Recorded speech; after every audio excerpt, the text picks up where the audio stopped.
If you're about to negotiate with Oracle, here's the reality. 80% of your success happens before the first meeting. The companies that win big don't just negotiate harder, they prepare smarter. So here's your checklist before you even talk numbers. Start with data. Build a clean license baseline. Know every product, every metric, and every deployment. Don't rely on Oracle's LMS scripts. Run your own inventory first. If you don't own the data, you don't own the negotiation. Next, form your negotiation team. Include procurement, IT, legal, and finance. Make sure everyone knows the objectives, cost savings, flexibility, or compliance protection.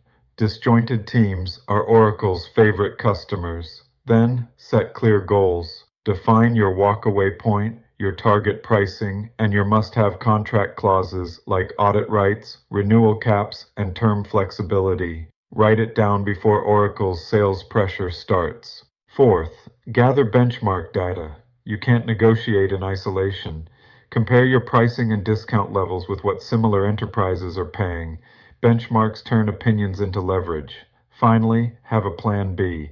Maybe it's delaying expansion, moving workloads to a third-party platform, or reducing support spend. Oracle respects leverage, and leverage means options. Here's your tip. Always prepare at least 6 months before your renewal. Oracle's fiscal year-end is May, and if you start late, you'll be negotiating on their timeline, not yours. If you have an upcoming Oracle negotiation or renewal, reach out to us. Share your NDA and your contract. We'll review your data, benchmark your pricing, and help you build a plan that protects your budget and leverage. Because with Oracle, preparation isn't just the first step, it's the game.